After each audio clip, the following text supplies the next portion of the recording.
Hello বন্ধুরা, welcome to my channel. আশা করি তোমরা সবাই অনেক ভালো আছো আর আমিও অনেক ভালো আছি। আজকে নিয়ে চলে এসেছি তোমাদের সাথে বাহারি পাটিসাপটা একটা রেসিপি দেখাবো।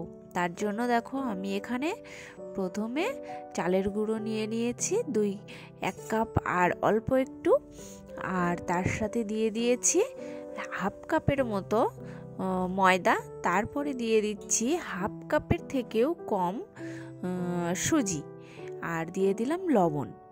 দিয়ে এখানে আমি এই গুঁড়োগুলো একটু মিক্স করে নিচ্ছি। আর পাটিসাপটার সবসময় রেশিওটা কিন্তু তোমরা এইভাবেই রাখবে।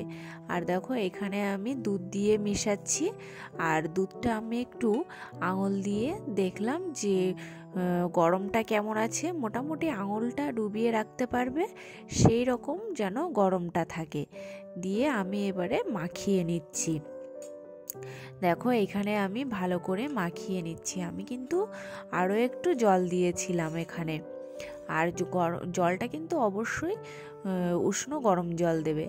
আর দেখো আলাদা বাটিতে আমি একটু কালার দিয়ে একটা ব্যাটারটা রেডি করে নিচ্ছি, কারণ এই কালারটাতেই বাহারি যে পাটিসাপটা হবে সেটা কিন্তু এই কালারটা দিয়েই তৈরি করব আমি। আর এইখানে দেখো আগেকার আমার ঠাকুমাদের কাছ থেকে দেখা সেই প্রসেসটাই আমি অ্যাপ্লাই করলাম।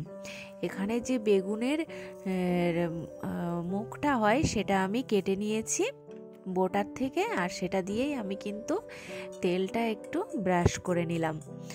আর দেখো এইখানে এই যে কালারটা আমি একটু দিয়ে দিচ্ছি। প্রথমে কিন্তু কালারের যে ব্যাটারটা সেটা কিন্তু তোমরা আগে ফ্রাই প্যানে দিয়ে নেবে, তারপরে যে ব্যাটারটা ছিল সেই ব্যাটারটা দিয়ে তার উপরে এই কালারের উপরে দিয়ে একটু ঘুরিয়ে নেবে। ব্যাস হয়ে যাবে রেডি বাহারি পাটিসাপটা। তো দেখো এইভাবে আমি কিন্তু একটু করে নিয়েছি। তো প্রথমটায় আমার তাওয়াটা বেশ গরম ছিল, তার জন্য একটু ছিদ্র ছিদ্র হয়ে গেল। আর দেখো এবারে আমি নারকেলের পুরটা দিয়ে দেবো এখানে। আর এটা একটুখানি ওয়েট করতে হবে। আর জালটা কিন্তু থাকবে পুরো স্লো। এইখানটায় সব পাটিসাপটাগুলো কিন্তু স্লো ফ্লেমে করতে হবে, এখানে কোনো তাড়াহুড়ো করলে হবে না। তাড়াহুড়ো করতে গেলেই কিন্তু পাটিসাপটাগুলো সব ফেটে যাবে। আর ফ্লেম যখনই হাই হয়ে যাবে তখনই কিন্তু পাটিসাপটার আর সেই আকারটা আসবে না, ফেটে ফেটে যাবে। তো দেখো আমারও কিন্তু প্রথমে সেরকমই হলো, একটু ফ্লেমটা হাই ছিল আর তাওয়াটা বেশ গরম ছিল, তার জন্য কিন্তু পাটিসাপটাটা একটু ফেটে গেছে। তো চলো তোমাদেরকে আর একটা তৈরি করে দেখাই। তো দেখো এটা কিন্তু আমি একটু চেপে চেপে নিচ্ছি যাতে নিচের যে লেয়ারটা ছিল উপরের লেয়ারটার সাথে লেগে যায়। তো তারপরে আমি এই পাটিসাপটাটা তুলে নেব, নিয়ে তোমাদেরকে আবার একটা করে দেখাবো। তো চলো এবারে আমি এই পাটিসাপটাটা তুলে নিলাম প্লেটে। এবারে আরও একটা পাটিসাপটা তোমাদের করে দেখাই। শীতকালে পাটিসাপটা খেতে কিন্তু বেশ মজা লাগে। তোমাদের কার কেমন লাগে অবশ্যই কিন্তু তোমরা কমেন্ট করবে। আমার তো পাটিসাপটাটা খেতে খুবই ভালো লাগে। আর পাটিসাপটা পিঠের বিভিন্ন টাইপের রেসিপি আছে, কিন্তু এই রেসিপিটা অনেক সহজেই কিন্তু করা যায়। তো দেখো আমি আবার একটা দিয়ে দিলাম কথা বলতে বলতে।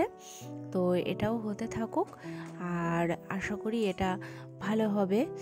এখন যেহেতু ফ্লেমটা অনেকটা কম দিয়ে দিয়েছি, তারপরে দেখো আমি একটু আবার পুর দিয়ে দিচ্ছি, দিয়ে এটাকে ভালো করে মুড়ে নেব।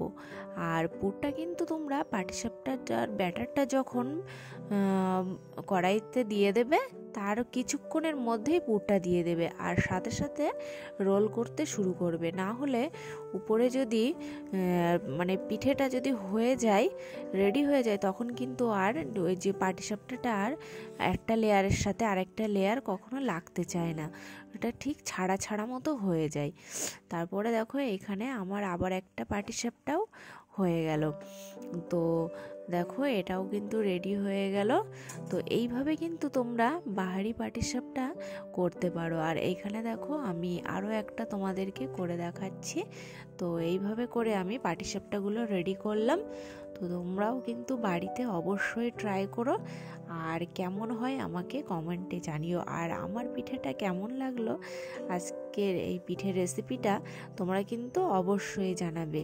আর আশা করি তোমরা সবাই খুব ভালো থাকবে, আর শীতকালে প্রচুর প্রচুর পিঠে খাও, আর আমার চ্যানেলটা সাবস্ক্রাইব করে দিও। বাই।